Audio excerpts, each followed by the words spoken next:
हरि ओम गुरुर्ब्रह्मा गुरुर्विष्णु गुरुर्देवो महेश्वरा गुरुर्साक्षात् परब्रह्म तस्मै श्री परम सद्गुरुवे नमः। परम सद्गुरुवे नमः। परम सद्गुरुवे नमः। जय श्री दादाजी।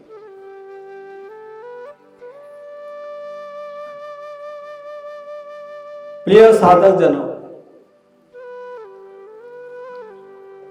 इस संसार के अंदर जब हम आए हैं,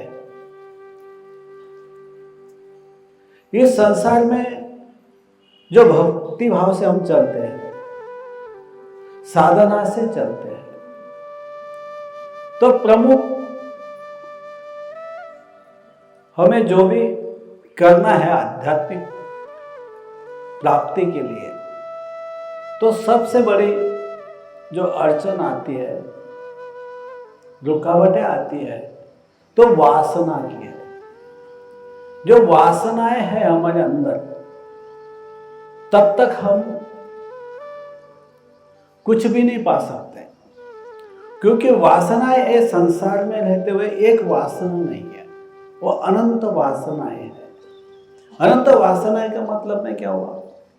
जो 6 विकार है, काम क्रोध लोभ मद मत्सर द्वेष और अहंकार, ये जो 6 विकार है, 6 विकारों के अनंत वासनाएं।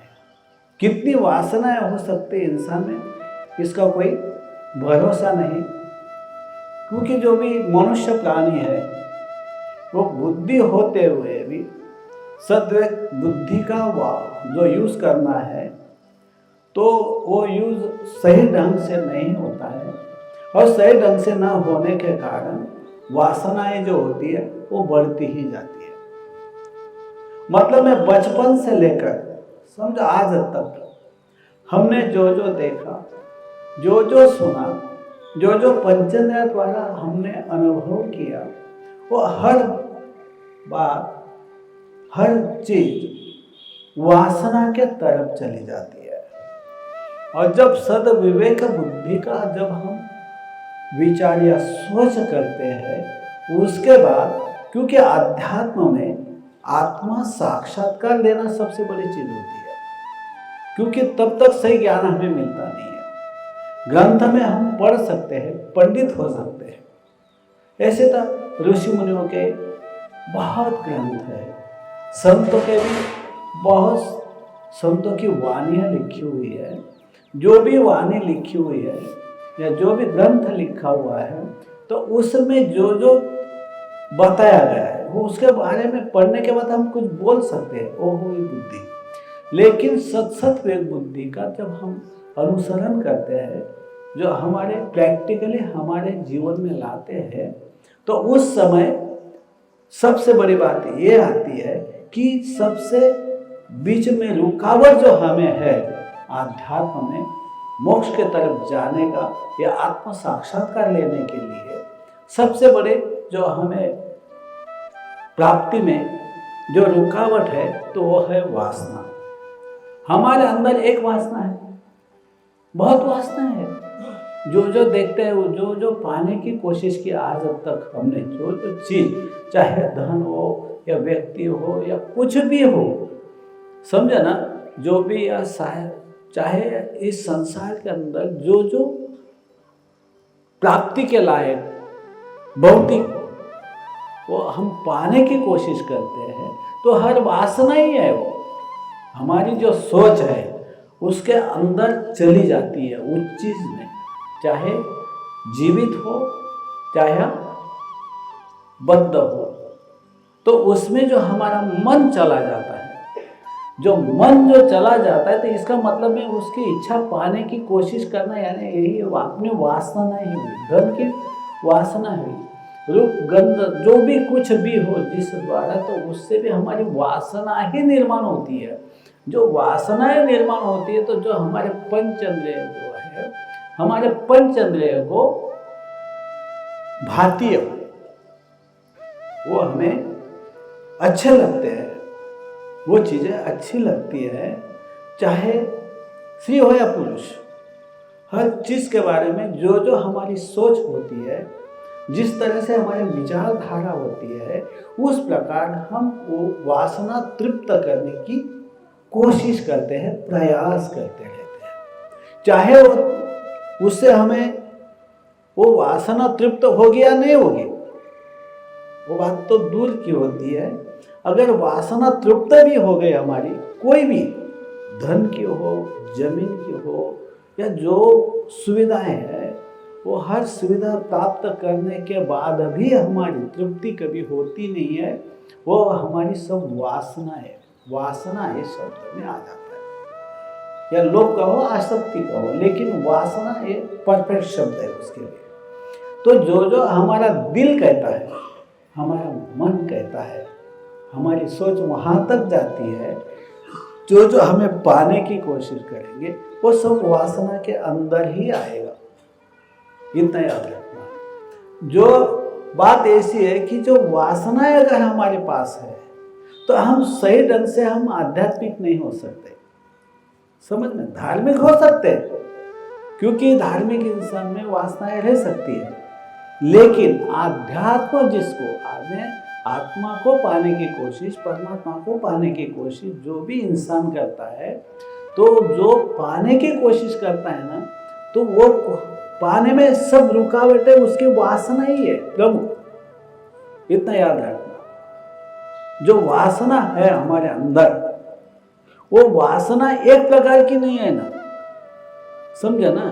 एक प्रकार की वासना है हमारे अंदर नहीं है। समझो, पैसे के हमारे लोभ हो गए, आसक्ति, वो भी वासना ही है हमारे दिल के अंदर।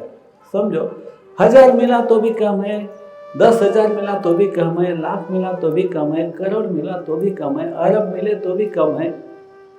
समझे, तो अरबों मिले तो भी कम है, मतलब है वासना की तृप्ति होती नहीं है, एक विकार है। बराबर। हमारा लोभ की बात हो गई। अगर काम की बात करो, तो हमारा एक इंद्रिय है, वो इंद्रिय कभी उसको तृप्ति नहीं होती है। भोगने से इंद्रियों की तृप्ति कभी नहीं होती है।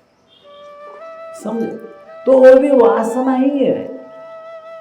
समझो, एक आध चीज इस संसार में पाने के हमें, समझो, हम कुछ भी, हम सबको ऐसा लगता है कि भाई चलो हमको एक बुलेट कार मिल जाए, अपना बुलेट क्या बोलते हैं उसको, बाइक मिल जाए, बराबर, मोटरसाइकिल मिल जाए। तो कहने का मतलब वो सब पाने के लिए कम से कम 2 लाख या 2.5 लाख जो भी रुपया लगता है, वो नहीं है अपने पास, लेकिन वासना तो जागृति रहती है ना, एक दिन मुझे वो लेनी है, एक दिन मुझे लेनी है। आने के बाद भी उससे फिर आगे चले जाते हैं, अरे हमारे पास अगर 4 व्हीलर अच्छी मिल जाए तो अच्छा। तो वासना की तृप्ति नहीं होती है। समझ में आता है। तो भी एक हमारी तो वासना ही है। समझो, किसी जो देहाती है, जो किसान है, वो किसान के पास अगर समझो 10 एकड़ जमीन है, उसकी फैमिली बहुत अच्छी तरह से चल रही है, फिर भी उसको ऐसा लगता है अरे मुझे और 2 एकड़ मेरा बाजू वाला दे देगा तो अच्छा है। वो 2 एकड़ लेने के बाद भी वो क्या करता है, 20 एकड़ हो जाए, 20 की 40 हो जाए, 100 हो जाए, मतलब है उसकी जो इच्छा होती है वो बढ़ती रहती है। जब तक हमारी इच्छा है, हमारे पास अंदर जो जो वासनाएं है, जब तक उसकी तृप्ति तो इंद्रिय द्वारा या मन द्वारा कभी होती नहीं है। और जब आध्यात्मिक होना है, हमें धार्मिक नहीं होना है, क्या होना है, आध्यात्मिक होना है, तो हमको पहले वासना के तरफ ध्यान देना पड़ेगा। हमारी जो बुद्धि है, बुद्धि में सत विवेक जो बुद्धि है ना, उसको प्रगल्भ करना पड़ेगा। उसकी वो सोच हमारी सत विवेक बुद्धि में डालकर, सत विवेक बुद्धि में हर विकारों को कम करने की ताकत रखनी पड़ेगी। समझ में आता है। तो तब कहीं जाकर हम आगे बढ़ सकते हैं। वासना अच्छी नहीं है, वासना पे विजय प्राप्त करना पड़ेगा। समझ में आता है। वासना हमें बहुत बड़ी रुकावट है परमात्मा प्राप्ति में या आत्म साक्षात्कार में, हर चीज में वासना ही रुकावट है।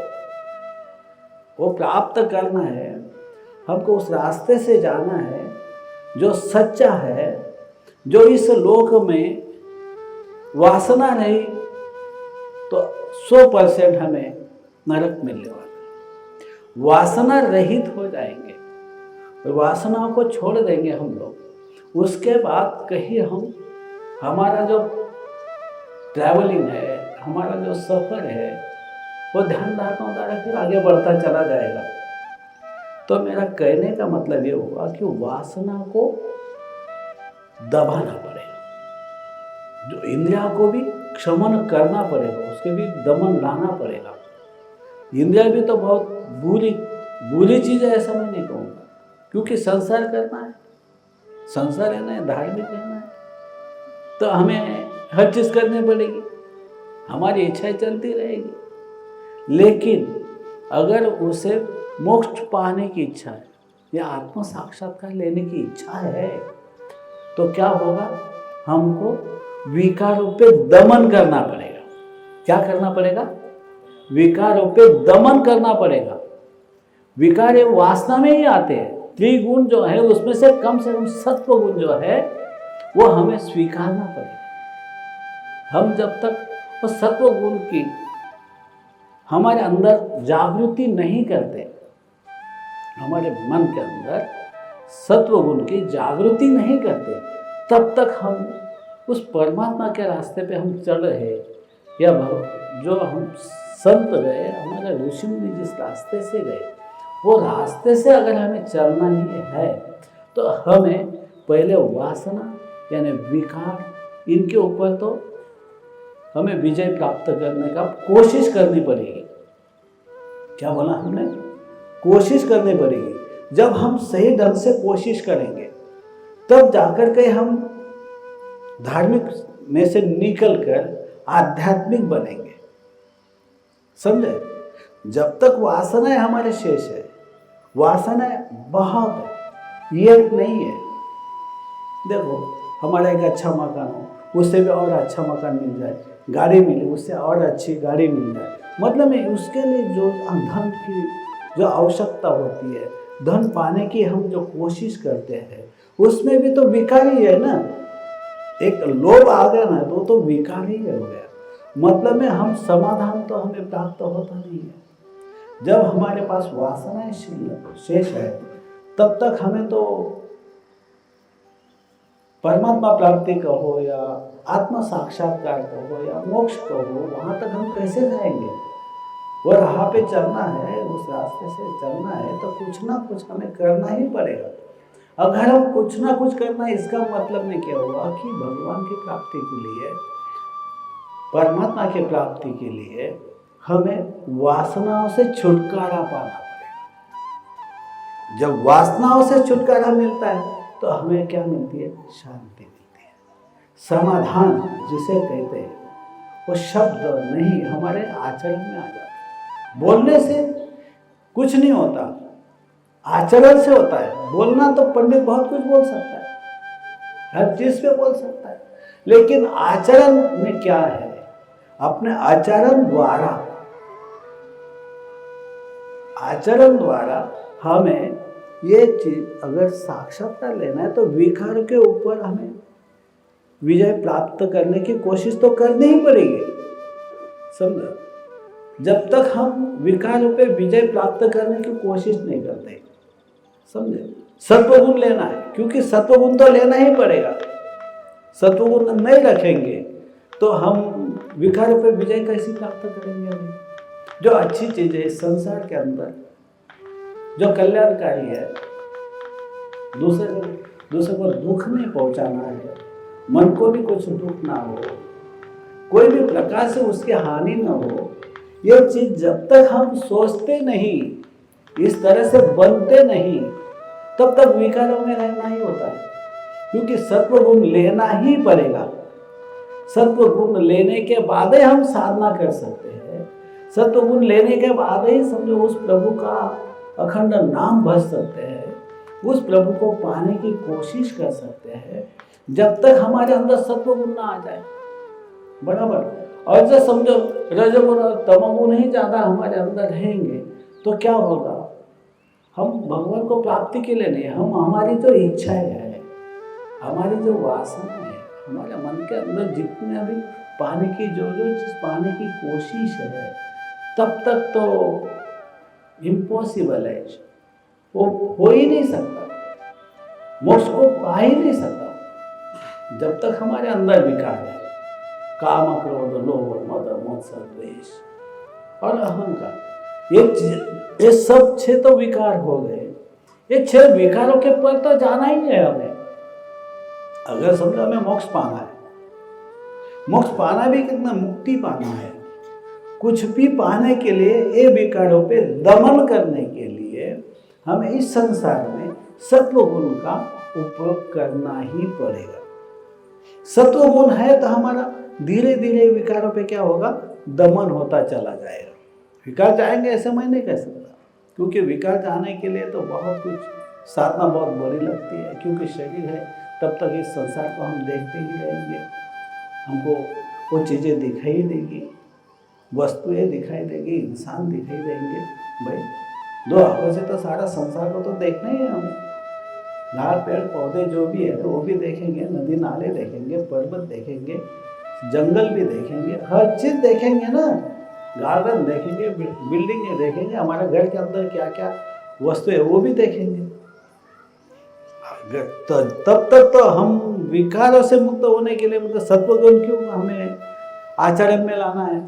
सत्वगुण इसीलिए आचरण में लाना है कि जो चीज़ मिली उसमें आपको समाधान, जो जितनी चीज़ मिली उतनी उसमें समाधान है। चलो हमको 50,000 का महीना मिला, बस उसमें हम आनंद है, हमको ज़्यादा मिले ऐसी कोई इच्छा नहीं है। जो भी मिला उसमें वो समाधान ही रहता है, आनंद में रहता है, सुख में रहता है। मतलब में वो रहने की जो कोशिश हमें करनी है संसार के अंदर, तो हमें क्या करना पड़ेगा, सत्वगुण हमारे अंदर उसका विकास करना पड़ेगा। समझो, सत्वगुण को हमें क्या करना पड़ेगा, उसका विकास करना पड़ेगा, सत्वगुण को बढ़ाना पड़ेगा, और तब जाकर के ही विकार कम होते जाएंगे। ऐसे नहीं तो जब तक संसार में हमारी सोच है, इच्छाएं है, तब तक हमारी जो तृप्त नहीं होगी तो वो बढ़ती जाती है, वो कम नहीं होती। उससे कर्म बढ़ेंगे, कर्म बढ़े तो हमको मोक्ष कहाँ से मिलेगा, हमको मुक्ति कहाँ से मिलेगी, नहीं मिल सकती।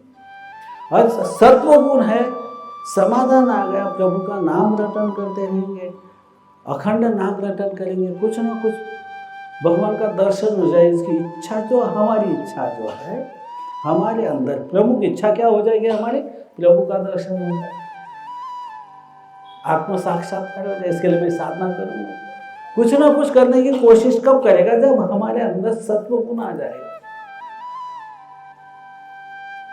सत्वगुण ही मेन आधार है। हमें अध्यात्म में अगर ऊंचाई पे पहुंचना है या मोक्ष पाना है, जो भी करना है, तो हमें क्या करना पड़ेगा, हमें सत्वगुण लेना पड़ेगा, और प्रभु के गुणगान तो करना ही पड़ेगा, क्योंकि तो मेन आ जाता है। सत्वगुण जब हमारे अंदर आता है तो प्रभु के गुणगान करता ही आता है। कुछ भी उसका नाम का रटन चालू रखेगा, सुबह से शाम तक, रात के सोते, जब दिन हो या रात, जब कोई भी पल उसका खाली नहीं जाएगा। वो यही सोचेगा मुझे प्रभु को पाना है, भाई मुझे उनका दर्शन लेना है, कुछ ना कुछ करना है, नहीं तो मैं 84 लाख योनि में चले जाऊँगा, नरक चला जाऊँगा, मेरा कैसा होगा, क्या होगा। भाई मैं तो अभी तो ये शरीर इंसान का मिला है, आज तो मुझे मेरी सोच मिली है कि आज मेरी सोच में एक प्रभु पाने की इच्छा हो गई है, और मुझे प्रभु को पाने है, मुझे मुक्ति पाने है, मतलब में जहाँ पे सुख है, आनंद है, वो तो मुझे वहाँ जाना है। यह इच्छा कब हमारे रहेगी, कि जब तक हमारे अंदर, जब कब आएगी कि हमारे अंदर सत्वगुण का क्या होगा, विकास होगा, सत्वगुण बढ़ेगा, तब जाकर हमारा उस प्रभु के प्रति क्या हो जाएगा, हमारा प्रेम बढ़ता जाएगा। क्या होगा, प्रभु के प्रति प्रेम बढ़ता जाएगा, और संसार में जो भी आपको मिलता है उसमें क्या होगा, आपका समाधान होगा। समाधान बस वह जो जैसे प्रभु की इच्छा, जैसे मुझे रख रहे हैं, जैसे मेरे कर्म से मेरे प्रारब्ध से जो भी मुझे मिला है उसमें मैं आनंद है, मुझे बस समाधान है। कोई और ज़्यादा पाने की मेरी कोई कोशिश नहीं, जो भी है वो उसमें मैं समाधान हूँ। मुझे 2 वक्त की आराम से रोटी मिल रही है, 2 वक्त की रोटी मिल रही है, भले रूखी सूखी है तो भी उसमें उसको क्या है, समाधान है, आनंद है। समझे? तो मतलब में हमें क्या करना पड़ेगा कि खुद को क्या करना पड़ेगा, टर्न करना पड़ेगा और राह पे आ जाना पड़ेगा। ये इसका मतलब ये हुआ कि हमें सत्व गुण लेकर हमारी जो वासनाएं हैं, सत्व गुण लाएंगे तब वासना कम होती जाएगी और सत्व गुण बढ़ाते बढ़ाते प्रभु के प्रति हमारी प्रीत हो जाएगी। तो दादाजी की प्राप्ति करना कुछ इतनी बड़ी बात नहीं है। समझे कि जो मालिक है भाई, सारा जहां के मालिक है वो, उनकी प्राप्ति करना इतनी बड़ी बात नहीं है। इसीलिए क्या करना है, हमारी वासनाएं हैं, क्योंकि 6 विकारों में रहने वाली वासना के कारण 6 विकार बढ़ते जाते हैं। समझे? और तृप्ति होती नहीं है। ये बढ़ेंगे तो हमें मोक्ष कभी नहीं मिलेगा। और हमारे अंदर समझो सत्व गुण आ गया, वो लेकर हम सत्व गुणी रहकर हमारी इच्छाएं क्या होगी, कम होती जाएगी, हमारे समाधान प्राप्त होता जाएगा और प्रभु में हमारी प्रीति बढ़ती जाएगी। जब परमात्मा में अगर हमारी रुचि हो जाएगी, प्रीति बढ़ जाएगी, तो हमें मोक्ष या आत्म साक्षात्कार लेना कोई इतनी बड़ी बात नहीं है। जय श्री दादा।